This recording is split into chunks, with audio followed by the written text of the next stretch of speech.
what motivated you to start WABB, and let's go a little back. Yes. How did you stumble upon entrepreneurship in the first go? It's one of the most interesting stories from my life. I'm from Minsk, actually. It's a city in Belarus, and the Belarus is not really a rich country. I studied engineering because it was the only way to earn some money, because the rest of the domains, they are just dead. Anthony Demidovich, CEO and the co-founder of WABB, who is a builder in real sense.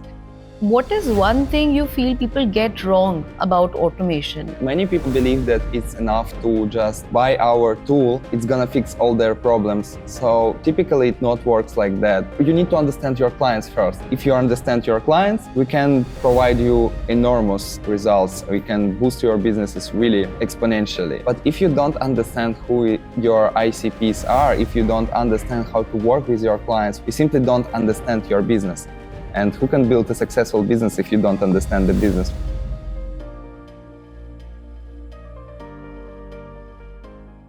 Hello everyone, welcome back to Build with Shreya, where ideas and stories inspire you to build something extraordinary. So today we're joined by the CEO and the co-founder of WABB, Anthony Demidovich, who is a builder in real sense. So from building a solution that helps brands really create connections within their organization and automate processes.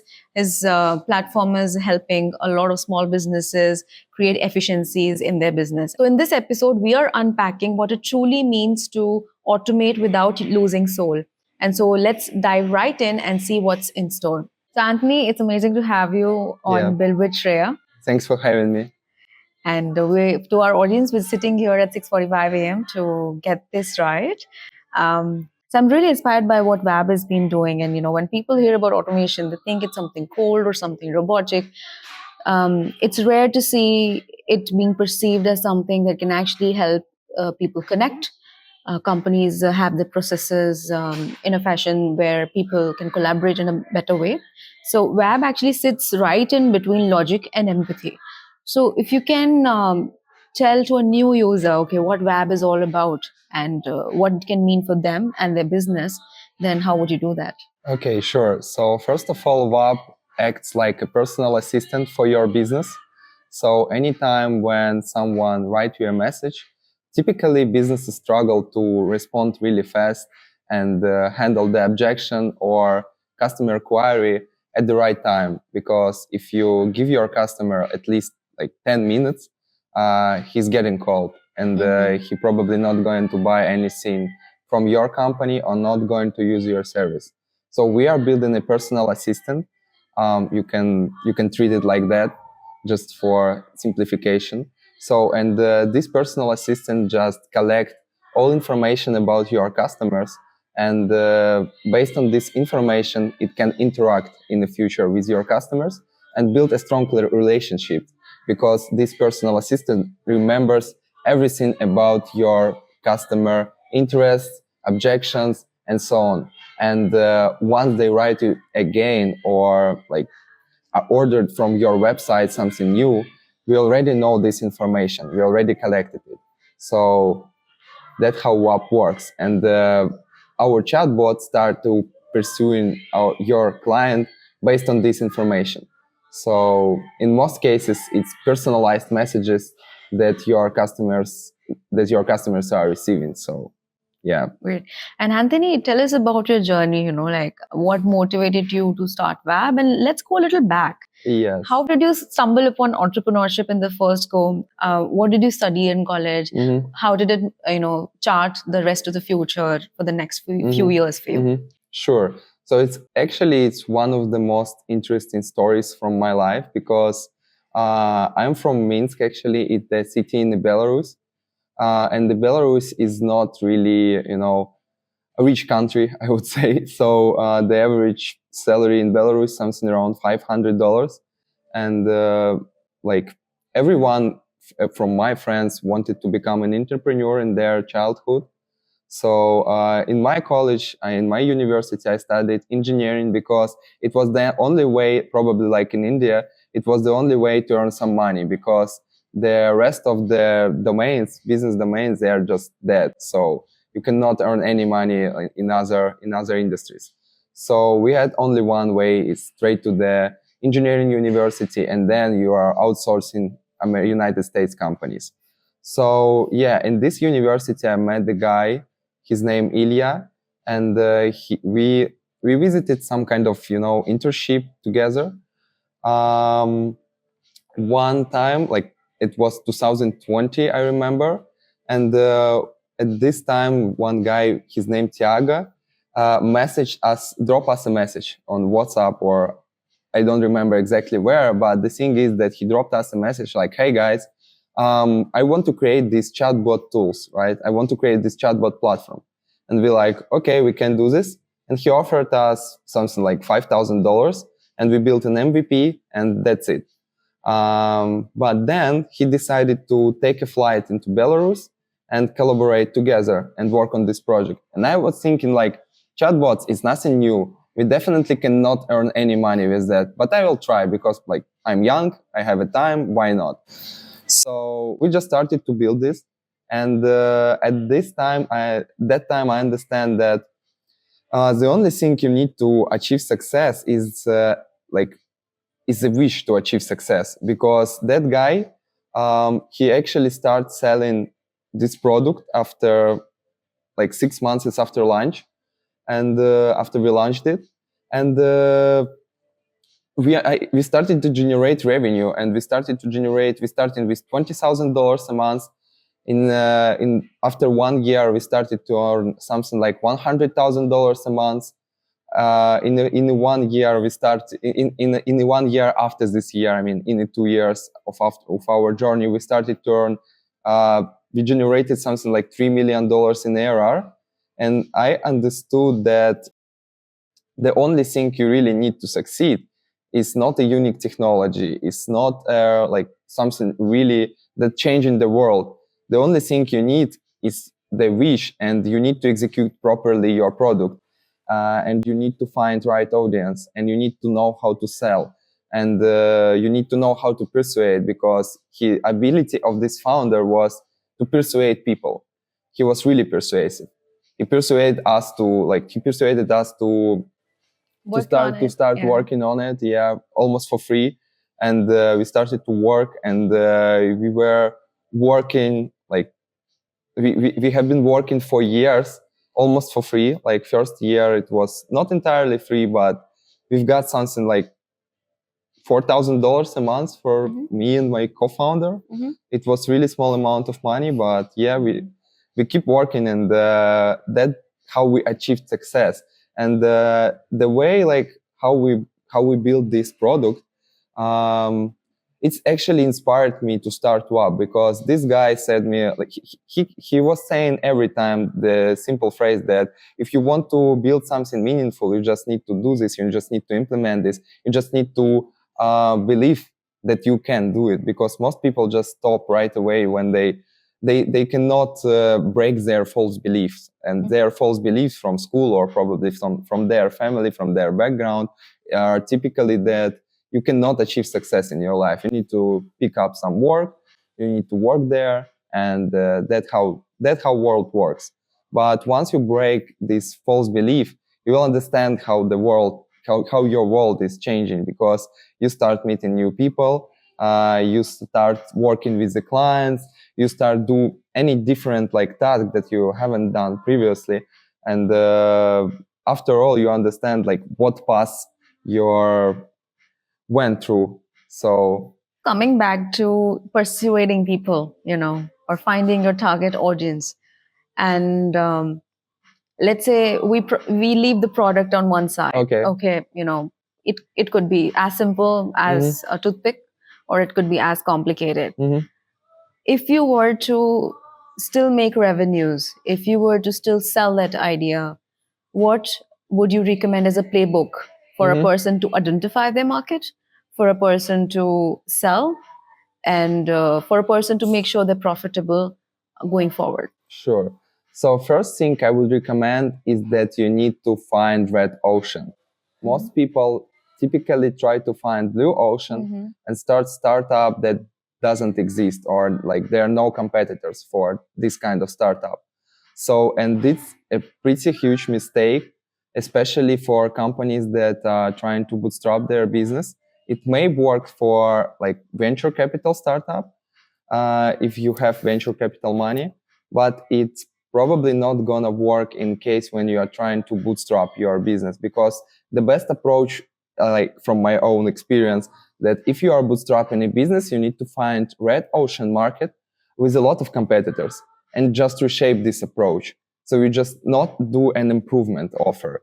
You are do like an entire reshaping of the market and reposition yourself, your product, that way that you still have all of these customers, right? But you reposition your product and you don't have competition. You already have proven market, you already have customers, and you just need to provide them something new, some new approach. And when you do this, in most cases, if you do it properly, of course, your customers will like it, and it will easy for you to achieve all of these clients because the market already exists, and you will be wondering how fast your startup is growing, because it's really, you need to just try it and yeah. Definitely. I think in terms of category creation, new category creation is another buzzword that people are trying to, we want to make, let's say, 10x of a difference in the problem statement. But the problem is again that it needs a lot of funding, and and you don't know if the market exists. There aren't approved existing spends within the company. Like a company would have a budget for spending on an HRMS, for example. Or they would have it for a different CRM, right? But a new category would require a new set of budgeting approval. So I think logistically, it becomes very challenging to create a new category, and especially if you're bootstrapped and you have to really build month on month. So I just think that if you want to start a company VC backed, right, you just need to have some experience, because my approach is to do some kind of a few successful bootstrap SaaS applications before, and then I can implement my vision. For example, we all have vision, right? We all have dreams. Like Elon Musk, he had a dream to like go to the space, right? But it was really costly. So costly dream. Yeah, in order to execute our costly dream, we need to do something just applicable. Let's call it like that. So something that is just a regular business. And once you succeed with this regular business and you have this experience and you have money, you can go and like crush your dreams. So yeah.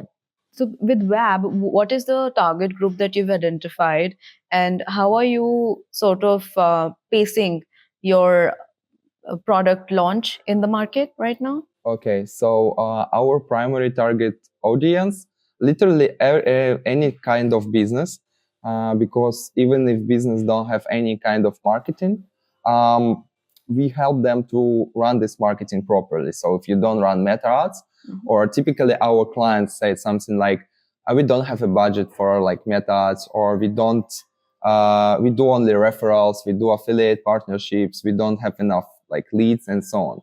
So anytime they ask me some questions or give me some kind of objections like that, I simply answer them that, guys, you don't need to have this kind of traffic. We can help you to generate leads. We can help you to generate traffic. You need the very small amount of money to start generating this kind of traffic that WABB requires. And you will see how exponentially you start growing, because this tool is really like if you use it properly and if you add right copywriting into your messages, it just creates a sales machine for you. So yeah. And but yeah, regarding our target audience, I would list some primary niches, and they are e-commerce, hospitality, healthcare, retail, IT domain, like SaaS companies again, and all service-based companies, like any kind of service-based companies, literally. Yeah. Okay. So what is one thing you feel people get wrong about automation? You have worked across different geographies, whether it's South America, Europe, Asia. Yeah. So how do you see the perception of automation and adoption of automation differ as we move geographically in this moment in time? Okay, so typically people on different markets have pretty similar objections. It doesn't depend, it's Brazilian market or it's Indian market. We all people and like regarding the SaaS startups, regarding to automation, we all have pretty similar objections in our mind. And typically what people think is that they cannot build something technically complicated. So anytime you provide a SaaS tool for your customers, it doesn't matter what kind of SaaS tools you are providing, but in most cases they will say something like, probably I need to understand the tool first, probably I need to read documentation, probably I need to hire someone to build something, right? And this is really prevent everyone from start using like new technologies. And like I typically handle this objection that we have everyone to start fast. Like it's like the most easiest way to build your chatbot. We have a support team. We have a like community, because I'm building not a company, but I'm building a community of entrepreneurs, of people who can use our product, of people who can get some profit from our Discord community and from this, from this movement. So yeah, and typically I'm just explaining them that you have an access to everything to start building it for like yourself. And regarding the topic, what people get wrong about automation, many people believe that it's enough to just buy our tool and it's gonna fix all their problems. So typically it not works like that. So you just need to understand you need to understand your clients first. If you understand your clients, we can provide you enormous results. We can boost your businesses really like exponentially. But if you don't understand who your ICPs are, if you don't understand how to work with your clients, what their objections, and so on, you probably cannot utilize our tool in the best way, because you simply don't understand your business. And who can build a successful business if you don't understand the business, right? So, like typically, the most common objection that we have, that I've set up a bot, right? I've set up the bot, and it didn't fix my problem, because for some reasons. And typically these people haven't just, they didn't read our documentation. They haven't watched my YouTube videos where I explaining how to utilize automation, how to follow up people, how to build like drip campaigns and sequences, how to write your copywriting, and how to sell. Because our sales tool cannot help you to, cannot help you to achieve sales skill. If you know how to sell, you can utilize it properly. So yeah. And currently we see the market shift because of AI, and our like adoption of the customer is going to be really it's going to be simplified. So customer currently, just in most cases, customer need to drop a documentation about his business or website, and typically LLMs analyze this website or documentation and respond based on this information. So that's how it works currently. And that's really a good news for us, because we can simplify our onboarding. We can build a product-led growth, a really powerful product-led growth, because in this case, you can just let customers enter your application, drop the file, and run a bot, and in a few minutes they uncover the value of our product. So that's how AI changed the industry of the chatbots. Typically, most companies trying to inject this AI thing into chatbots, right? But in the most cases, they're just doing it like wrong. It's like, I call it LLM wrappers, right? So you just provide a chat GPT wrapped in some prompt, and that's pretty much about it.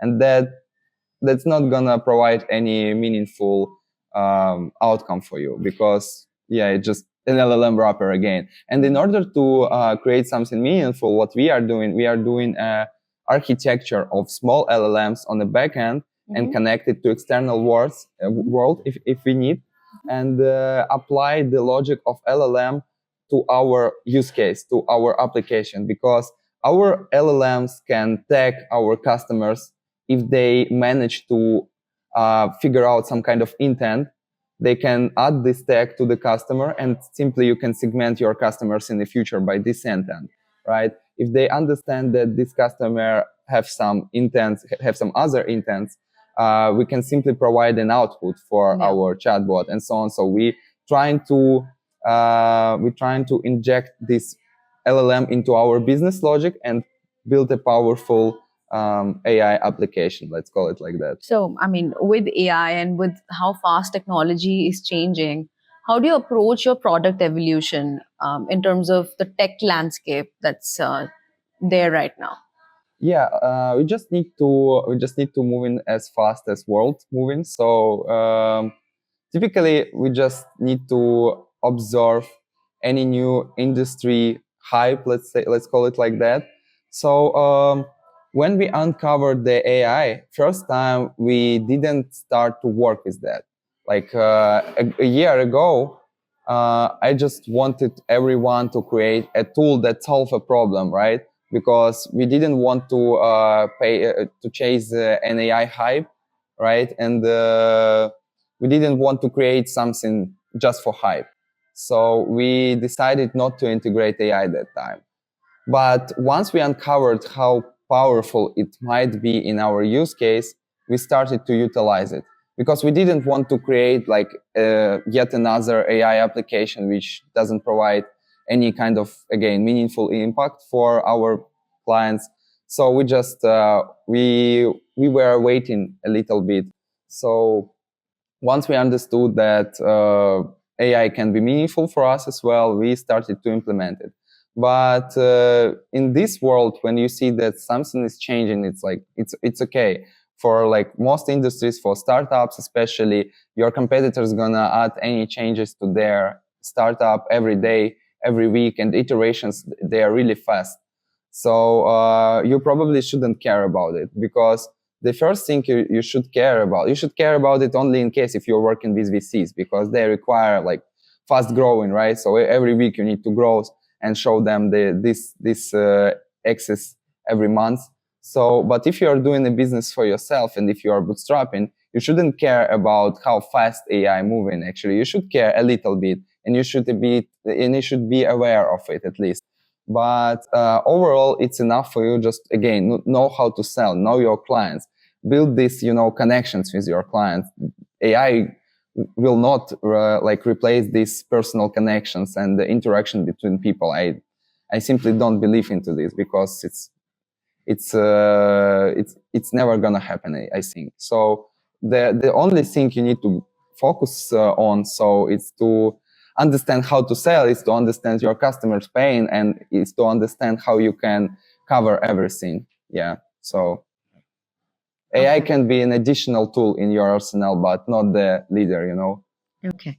So when we talk about conversational AI, I mean, intent recognition is one part of it, but I'm sure that while you're building WABB, you're also doing research into what the future looks like when it comes to conversational AI. So what are some of the few interesting applications you've come across, or possibilities that could be achieved using conversational AI when it specifically comes to things like response time and accuracy in terms of intent recognition? Like what we trying to build is actually a data-driven AI platform, because in most cases AI pretty useless just because of lack of the data. If you have all the data, you can do anything with AI, and that's the most common problem in the world. So the lack of the data. What we are trying to build is the entire tool for marketing for small and medium-sized businesses. So, and the idea is that you can run Meta ads, right? You can run Google ads. You can run YouTube ads, Instagram, and so on. Like a lot of different advertising platforms out there. So, and the idea is to connect all these starting points with the conversation and with the outcome. And we will have all the data about the customer. We will have customer profile. We will understand how customer interact with our copywriting, with our advertising, what he wrote to the chat with the chatbot, and we can analyze everything. And in the future, we can follow up like perfectly. we can follow up better than anyone. We can follow up better than salesperson. Then like we can craft, we can tailor really personalized offers for this person. And I think that the only tool that can help us is some kind of data collectors and big data analytics, because AI currently on the limit of itself. So it's probably not gonna move forward next 5 or 10 years until the AGI. So in terms of AI, if you want to uncover some new opportunities for you, you need to provide more data, I believe. We need to focus on how to collect this kind of data and how to utilize this data properly in the future to cover some domain pains, let's call it like that. For example, in healthcare or some kind of cancer analysis, let's say, you need a lot of data to understand how to work on it. So you talked about hyper personalization of messaging to the customers. So imagine a conversation 5 years from now between a brand and customer. What do you think that conversation will look like? When we talk about SaaS, we're usually talking about the user experience, and in any SaaS product, user experience is synonymous with less number of steps the user needs to do. And so 5 years from now, what do you think that conversation would be like? Actually, it would be really annoying, I believe, because you just need, that time we had only NLPs, and NLPs were working pretty bad. Like it's just, it's like, I wouldn't dive into algorithms of how NLP works, but I would just say that it doesn't understand anything when you're just writing to the chatbot. So in terms of like how the communication would look like 5 years from now, back into 2020, I would say that you're just trying to figure something out, right? You are writing to this chatbot helper on the website, let's say, and this chatbot typically will answer to you like, sorry, I can't help you, or like I can escalate it to the human agent, right? Or I don't know how to or provide irrelevant information to you, because it's like literally useless. It was literally useless. So currently with AI and with personalization, we uncovered a lot of opportunities. And the thing is that this kind of chatbots, typically for SaaS businesses, they were created like a smart AI bots, and that was the mistake, because the called robotics chatbots, like basic chatbots without NLP and AI, in this case can work even better than just NLP chatbot, because NLP chatbot cannot do anything, and this called robotic chatbot at least can do something. He can provide you buttons. You can tap these buttons and uncover some new information for you, and probably find the answer that you was trying to find. If I were to ask you about some testing moments of your company and leadership, what were those points like? Probably certain product pivots that happened, and what really drove those? If you can share a little bit about that. Yes, one thing that we I would say that we are working with Meta open source library currently. It's like not official library, but we did it on purpose, because like we wanted to provide for our customers a really cheap tool. They don't need to pay like fee per message, for example, right? Our first idea was to build just a chatbot tool, which is like ManyChat, AI Sense, Ubati, and the rest of competitors just providing you a solution to interact with your customers fast and respond to them and so on. But I've uncovered a new opportunity, actually. Hopefully competitors will not see this podcast. So the idea is that if we have, again, as I said earlier, if we have the entire access to the entire data, from the start of like from the interaction with the chat, with the banner, with the advertising banner, and finishing with the conversation with the chatbot, we can track the entire path. And what we are currently trying to build, we are kind of pivoting to another domain. It's not only WhatsApp automation, but it's the entire marketing automation for SMBs, because we understand the pain that most people cannot do right copywriting, right? And in most cases, it would be really good if our chatbot would understand their entire business, their customers, how they interact with the advertising, help them to write A/B tests and analyze what kind of copywriting works best for them, and with what kind of funnel they receive more, let's say, conversions. Because for some people it's like, I don't know, like appointments. For some people it's payments and so on. Let's call it conversions. So the most like it's the biggest pivot in our business, I would say, because again, previously we wanted just to build a conversation automation tool, and currently we are working on the entire marketing automation tool that can help you to run to earn a lot of money. Yeah, really, to boost your business. Just it can work insane, because you can imagine that if you fix copywriting, if you fix advertisement, if you fix your conversation, the customer of our client don't have any other options except to buy, or except to like book a call or whatever. Okay. So if you were to capture WABB's mission in 3 words, what would they be? I would say help small businesses. That's pretty much about it. I think that's amazing. Yeah. Okay.